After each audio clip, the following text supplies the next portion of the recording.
Welcome to Reflections, a program where we discuss values and virtues for the transformation of the individual and the society in general. I am Father George Ehusani, and I have with me once again in this studio Dr.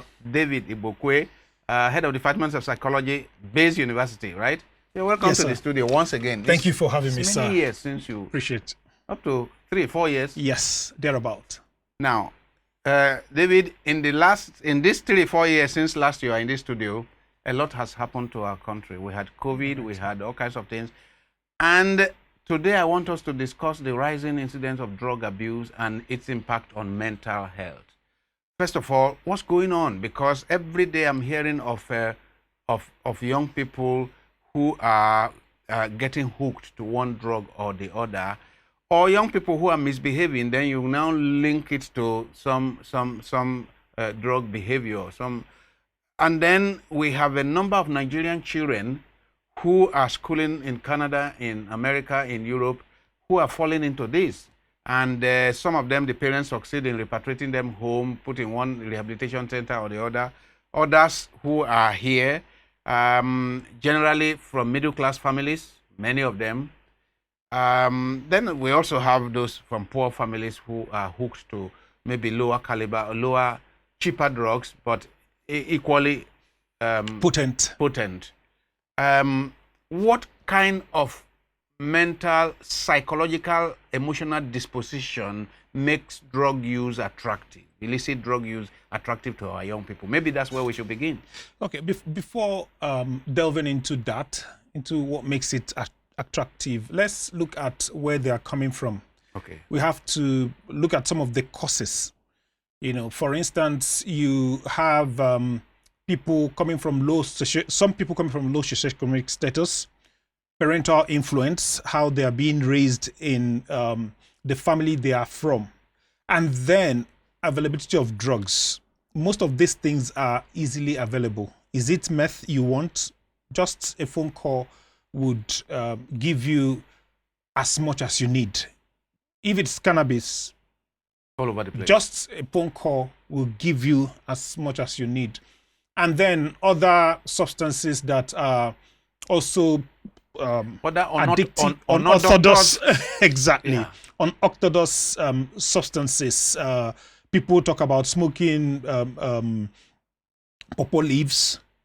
You don't need to look too far to find pawpaw leaves. People talk about inhaling different things, fumes, glue. So availability is another major issue.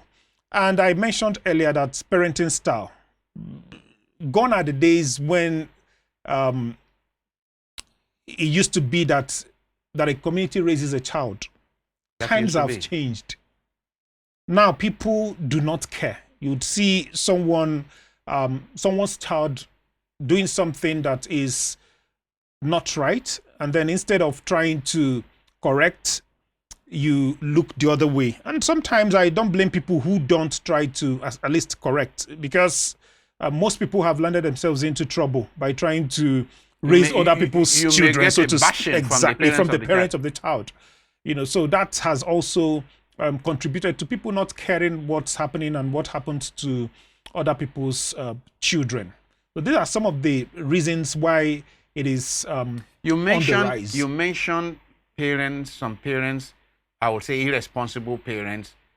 Actually, sometimes it is people who have children, but who have not grown up themselves. Yeah, people who have not grown up themselves, exactly, who have all the problems of the teenage years. Exactly. No emotional, no psychological growth, nothing, and then they are raising children. They may be in their 30s and 40s, but emotionally, psychologically, they are teenagers. Yes, sir. We call that in psychology arrested development. Yes. There are so many parents who are still children in both words, deeds, actions, whatever thoughts. So that also would lead to the rising incidence of drug use. I heard a story of a man that felt the way to introduce his son into the world was to introduce him to drugs and alcohol. I know someone that her first sip of alcohol was given to her by her own father. So you see that here and there. I don't know what's behind that kind of thinking, but people do that a lot. People, some parents have not themselves grown, and they are trying to manage rear children. You see, this is very serious. Now, I am told that down to junior secondary school, there are children that are getting hooked to drugs. And at that age, they don't have the moral, the capacity, the emotional capacity to resist peer pressure. So if these things are already in secondary schools, we're not talking of university, in secondary schools and down to even junior secondary school, where are we headed? The truth is, from the last time I was here to this point, I've tried to build on my optimism. But sincerely, sir, it's not going to get better tomorrow. I thought you wanted to say no. you have succeeded in becoming more optimistic. Not yet, sir. Because we are in the we are in the field. I'm a practicing clinical psychologist and psychotherapist. We see these things on a daily basis. You see children dumped in the universities to be rehabilitated. They are bringing to be rehabilitated. To be rehabilitated.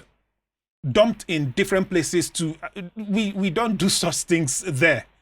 So, just going back to the parenting aspect. You see, parents just want to outsource parenting. Parenting is not as outsourced. And you can't always outsource. Well, they always think that the universities or secondary schools would do the right thing. No, they cannot. That's what they were not set up to be parents. To be parents, of course. They will just do their job, and then move on. So, because of instances like that, I've seen so many, even the past week, people who are addicted to drugs, they can't help themselves. So it's not as if it's going to be better tomorrow. We will now say that tomorrow everything will be okay, that people would stop using drugs and people would reduce their rate of drug use or substance use. And the truth is this: a colleague of mine did a research, Dr. Bernard Goha, he's with Covenant University. He did a research and he found something very interesting, that this drug use, substance use, that he didn't refer to it as an addiction, he didn't refer to it as a disorder, he referred to it as self-medication. Meaning he is presuming that there is some illness for which the person is medicated. Thank you, sir. It could be loneliness. It could be trauma. It could be anxiety. It could be depression. And I looked at his own point of view, discussed it at length with him, and I found, of course, he is also a practicing clinical psychologist and psychotherapist. He used to be the head of department, Psychiatric Hospital Enugu, as far back as 2007. So he's a grounded clinician. When he came up with that proposition, I now had to agree with him. So these people are trying to medicate. So what it means is that society is sick. Thank you, sir. Society itself is sick. I didn't want to say it that way so that I don't sound pessimistic. No, you have already told me that you are not optimistic. If you are not optimistic, what are you? You are pessimistic. No, I'm not pessimistic. So society is sick, and the way they think of treating themselves is by resorting to narcotics. Yes, resorting to drugs. So the key thing is to look at what is causing that particular drug use. What is the underlying, what are the factors, psychological issue that the individual is grappling with? If you're able to identify it, even adults, when they medicate, when they abuse drugs or do anything, they do it as a result of something. Somebody is having a family issue, doesn't know how to handle it. Now goes to the bar, and then he doesn't have money, and his brothers there decide to, one bottle. Before you know what is happening, he has taken 5 bottles without money. He was fighting with the wife, but because the wife, was angry with him that he couldn't provide for the family. Now he has gone to the bar and he's able to get drunk. Thank you, sir. He has eaten as much goat meat as he wants, and he has drunk 5 bottles or more. And then takes for it free. Takes it on his wife when he gets home. Exactly. He now gets home, and then the wife now starts insulting him. Oh, you drunkard, or something of that nature. And then he, takes it on the woman. So it becomes a vicious cycle that, if we are not careful, will keep rotating. I mean, it's frightening to hear that, since the way you are presenting it, that it is so widespread, so rampant, so overwhelming, that you don't see in the immediate future, you don't see the situation changing. That's what we are saying. What we can do to a large extent is it's just palliative measures, just to keep helping. It's not as if we are going to remove it. Incidentally, the truth is this, when it comes to mental health issues, over the years, we've been hoping for a better tomorrow. Okay, tomorrow depression will reduce, tomorrow anxiety will reduce. In fact, statistics has it that about 60 million Nigerians have mental health issues. Oh, not 25 million anymore. No, sir. So if you check 60 million, that statistic was brought when we were formally said to be 180 million. So if you extrapolate now that we are being we are said to be 200 million plus, so it means 1/3 of and all Nigerians. That statistic, and all that is before Tinubunomics. Before the removal of subsidy, exactly. Before the naira exactly. devaluation. Well, because what has happened to Nigeria between May 29th and today is incredible. It's unbelievable, sir. Unbelievable. In terms of mental health. Unbelievable. The number of people I've treated this year, I hate to say that I've also made money, but you can't begin to imagine the issues coming up. Family issues, school issues, so many issues coming up. Now I have more people than I can handle coming to me for assistance. It's a very... And because of this, societal... it's a very environmental thing. And I am particularly bothered about the young people, knowing that when it comes to substance addiction to some substance, any form of addiction, the experts say, the best scenario is 13% recovery. The best scenario, that's what the scientists say, that the best scenario is 13%, meaning if 100 people go for rehabilitation, only 13 have a chance of recovery. Full recovery, yes. Which is why people who are addicted to anything, you don't really talk about a recovered addict. You say a recovering addict. It's a process. Yeah, because he can always slip back. So what really frightens me with regard to the young people who are getting hooked as early as age 13, 14, 15, 16, is that these people may have to struggle all their lives with this addiction. Exactly, sir. We've seen cases of adults having struggled with addiction for about 40 years. Some people who would tell you that they started when they were about 15 or when they were 20. And then they'll keep struggling till they are 60 and above. So they begin to also raise dysfunctional families, children, and they have, of course, dysfunctional families. That's expected. And for the children, like you said, it's a process. We'll just keep doing our best. When I mentioned that over time we've been talking about things getting better, we'll just keep working until we get to a place where we are at least happy enough that we've done our best. It's not as if we are going to eradicate. So, as clinicians, you guys are giving some palliative measures. Exactly. Now, what can families do? What can churches do and mosques do? What can schools do? Meaning before it gets to you guys, before it gets to the clinical psychologists, are there things that families can do to stem it? Are there things that schools can do to stem it so that these young people don't get into these habits before they now have to be rehabilitated? We have to start by looking at families. People need to start paying attention to their children. Because sometimes you would see a child. I remember a case that was handled by one of my mentors. He works with us at Bayes University, Professor Debumi. He said he told the woman that this child was using marijuana, a young boy in secondary school, and the woman said he was not telling the truth, that the professor was not telling the truth. No, many women in Nigeria, many parents in Nigeria will defend their children to the last. He now went with the woman to her house, and he asked the young boy to take him to his room. The boy said no. He said, we have to go to your room. The woman was like, you are invading on his privacy. Just leave him. I've told you the truth. He now went to the boy's room, and he could smell, cannabis. Yes.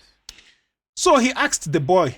The boy was, no, this one. He now told the woman, this boy is heavily on marijuana. The woman now said, no, that's whatever you are smelling is his perfume.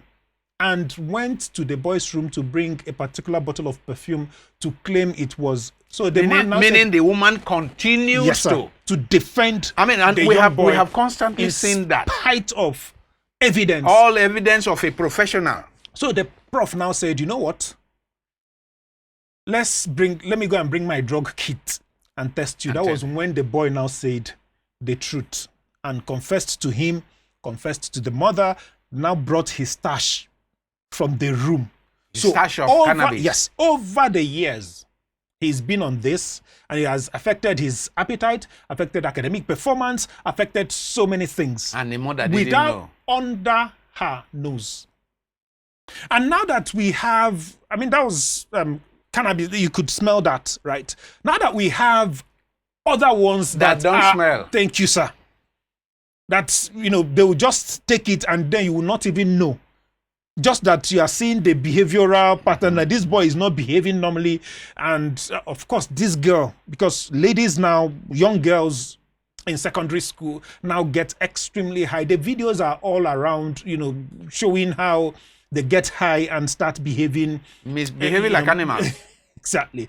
And then, so parents should at least pay attention to their words. If they see any behavior that is not in consonance with what is expected or what you've taught that child, then you should begin to ask questions and then try to develop a relationship with the child. What did you do today? What did you learn today? Of course, in our fast-paced society, it's very difficult to do that, I must confess. Many parents from morning to night are busy. Exactly. Trying to make money, make ends meet. But if, we call them the leaders of tomorrow. If we lose them, what's the tomorrow for? What are we working for? I keep telling people, stop saying you don't have time. If you want to make time, you will create it. Of course. So parents should pay more attention. It starts from the home. It starts from the home. When the child starts showing some form of rebellious attitude, you begin to know that this child is not listening to me again. This child is listening to someone else. And who is he listening to? Is he listening to his peers that are supplying him with drugs, or people who are telling him how to meander or navigate being detected? Who is he listening to? So that's on the home front. And then but before you move to out of the home modeling front, they must know their children's friends. Exactly. They must know. They must know the people that are interacting with their children. And it's not rocket science. All this and to a large extent, sir, I've seen a whole lot of laissez-faire parenting lately. They do not care. I have my own issues. That's what they keep saying. Do you want me to kill myself for or my parents did not die because of me. Times have changed. Times have changed. And you are dying anyway. You see, I will not die for my child, but you are dying. By the time you are 60, 70 years old and your child is in jail, your child is on drugs, you can't be a happy person. It's not possible. Exactly. And you see persons selling off. There was a case we treated. This individual sold about 3 million plus worth of her mother's jewelries. To buy drugs. Yes. To buy drugs, and you would think it was cocaine this person was buying or something. This individual was buying pentaxocin, the drug they recommend it's a painkiller they recommend as part of treatment for sickle cell disorder, and then got addicted, and then it almost ruined this individual's life, if not for intervention. So psychiatrists, psychologists, social workers had to work together to intervene. So we can't overemphasize the need to pay attention to our children. Then you mentioned modeling. Modeling. The challenge, I think it was M. Scott Peck in 1978 that talked about they do as I say parents and not they do as I do parents. And the truth is, we now have so much they do as I say and not as I do. You have to show what you want the child to be. You have to model the right behavior. If you want a child to be free from drug, if you want a child not to be an alcoholic, if you want a child to be a good child, whatever that means to you, you have to model that behavior. You cannot be beating the mother and then be telling the child you should not beat your sister. No, it's an anomaly. Or respect women. Thank you, sir. You can't be doing that. So children learn, we call the home the first agent of socialization. Sure. We are beginning to miss that. Yes. And that's why we see cases, like that's why sometimes I say, we have to get it right at the home front. If we don't get it right, and I always tell people, you can't wake up in the morning and then I have an issue with my spouse or so, and then it now translates to the children. It's and in many cases, it is happening like that. It's all shades of wrong. As and we heard stories. I mean, I think in this studio, somebody mentioned once that a child started taking marijuana at age 8. And it was a way of kind of defense when she watches the parents fighting. So she just wants to, get high and in order not to think about it. That is so medication from age 8. Now, the parents may not see the link between their conflict and this child taking drugs. So it happens every time. So we can't stop talking about modeling. Parents, if I see something wrong with a child, I always tell parents, sorry, your hand is there. I mean, your hand is in the cookie jar. Yeah. So you have a role to play. So the child didn't. School. Let's get to the school. Of course, many years ago, when I was in secondary school, we used to have drug clubs. We used to have all of these clubs and debating clubs, all of the clubs. And I think we should begin to look at that very seriously. And we have to regulate so many things. When people start behaving somehow in secondary schools, people should at least, whether it's the guidance and counselor or the principal, whoever is in charge, should at least do something to investigate what exactly is happening. Not everything is as a result of juvenile delinquency. Yeah. If a child starts acting somehow, make it a point of duty. Sorry, I have to test you. For drugs, yes. And when you start testing them for drugs, you would see that drug use will start reducing in secondary schools. If they know that at random, you can be tested. And there are serious sanctions for those that fall foul. That's if they know that. So such things should be, drug kits should be supplied to secondary schools. Now that I'm hearing that an 8-year-old, of course, the person would be in primary school, something like primary 6, primary 5, whatever. We have to take it seriously. We can't be lackadaisical about it. Many years ago, we used to have religious and moral instruction in schools. Now we have watered it down in civic education. So I think we have to also look at the curriculum. What are we teaching these children? Is it just to, some of the schools is just to dance, to just waste their time? In all sincerity. And before we go, we have just a few more moments. Okay, sir. What about churches and mosques? What can we do? Well, same thing. You're already doing a whole lot, during your Sunday services, whether you are watching on TV or you are in church, you are affected positively to live a better life. So I think most preachers should also, model again, practice what you preach. You have to model. Give example of what you are saying. Exactly, sir. If you have council members, if you have heads of units, any nomenclature you're using to categorize them in your church, they have to model good behavior. because people are watching. Children learn more through Watching what they see than what you tell them. What you tell them. So modeling is extremely, extremely important. And then the churches should pontificate on the need to reduce some of these societal ills. If they make it, it's not every time. I like your style of preaching. It's contemporary and it addresses societal issues. So but it's only one person.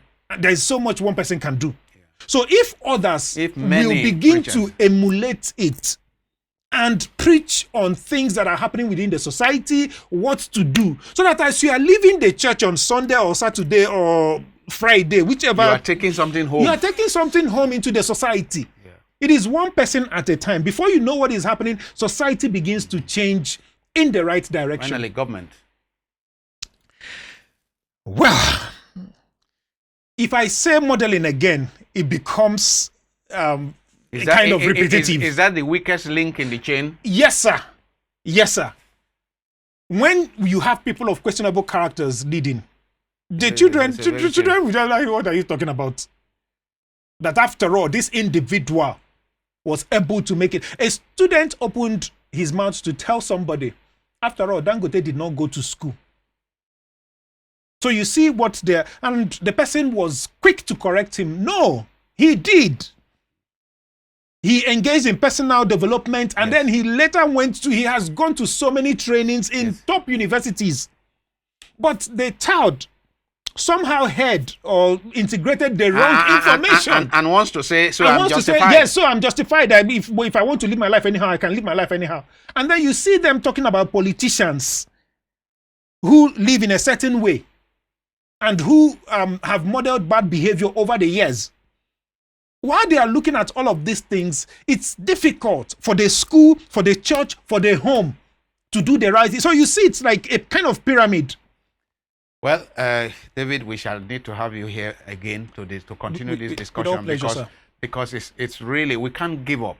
We need to do the much we can do. I don't want to be in my old age with walking stick. I don't want to have to be careful about the young people around me because they are on drugs. Because you see, when people are on drugs, it means you cannot reasonably expect normal behavior from them. You can't. Yes. It means everybody around you will just be a bunch of criminals. So we will need, all of us need, David is saying, families, parents, you need to model the good behavior you expect of your children. Church people, church leaders at all levels in the various groups in the church, you need to model the kind of behavior you want from the young people. Government people, politicians, public office holders, you need to model the kind of behavior you expect of the young people. This is the only way of overcoming the tragedy that is before us with this widespread drug abuse. God bless you. Thank you, sir. Thank you very much.